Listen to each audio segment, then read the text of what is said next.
Kerajaan Sabah komited memastikan produktiviti dan kualiti pengeluaran dalam sektor pertanian ditingkatkan.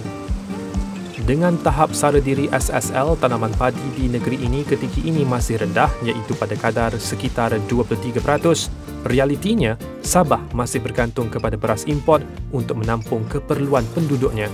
Peratusan ini bagaimanapun dijangka meningkat sekiranya usaha menanam padi secara besar-besaran di negeri di bawah baju ini menjadi kenyataan.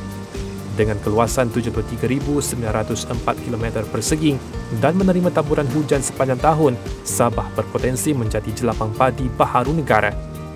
Jelapang padi merujuk kepada kawasan penanaman padi yang dilengkapi skim pengairan besar dan sempurna dengan keluasan kawasan minimum 4,000 hektar. Kementerian Pertanian, Perikanan dan Industri Makanan Sabah melalui Lembaga Padi dan Beras Sabah SPARB mempunyai perancangan untuk mewujudkan jelapang padi yang lain dikenali sebagai Jelapang Padi Sabah. Ia akan dibangunkan berdasarkan kluster kawasan penanaman padi yang tidak memenuhi syarat 4,000 hektar dalam satu kawasan. Bagi memenuhi perancangan ini, 4 kluster akan diwujudkan, dikenali kluster utara, kluster Kinabalu, kluster selatan dan kluster pedalaman. Kluster utara merangkumi daerah Kudat, Kota Marudu dan Pitas. Kluster Kinabalu melibatkan Tuaran, Penampang dan Ranau. Kluster selatan, Papar, Membakut dan Sipitang. Manakala kluster pedalaman melibatkan Tambunan, Keningau, Tenom dan Nabawan. Mengambil kluster utara sebagai contoh, Kudat mempunyai kawasan sawah padi seluas 343 hektar.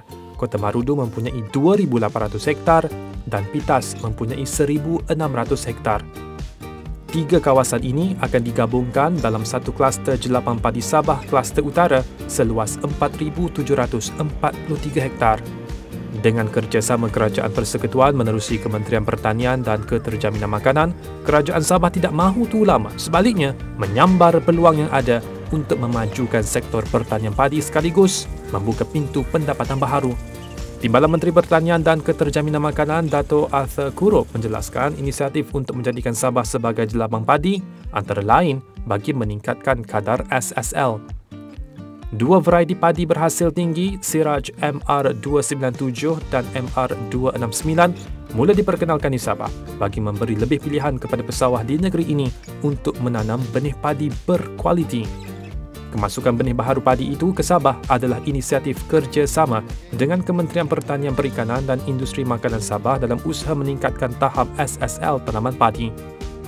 Penanaman percubaan benih baharu itu bagi melihat keberkesanan dan potensi pengeluaran varieti padi berkenaan sebelum diagihkan kepada pesawah di seluruh negeri.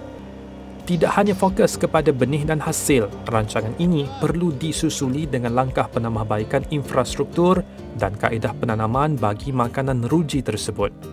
Jelas Arthur, Sabah perlu terlebih dahulu meningkatkan potensi jelapang padi yang ada sebelum pembukaan jelapang padi yang baharu. Sejajar dengan itu, perancangan rapi telah disusun atur untuk meningkatkan pengeluaran padi di negeri ini termasuk kemudahan infrastruktur, jentera dan penggunaan teknologi terkini. Selaras dengan usaha kerajaan untuk memperkasa peranan kawasan pembangunan pertanian bersepadu IADA dalam membantu pembangunan sektor tanaman padi di Kota Belud, kompleks IADA dirancang untuk dibina membabitkan peruntukan RM36 juta.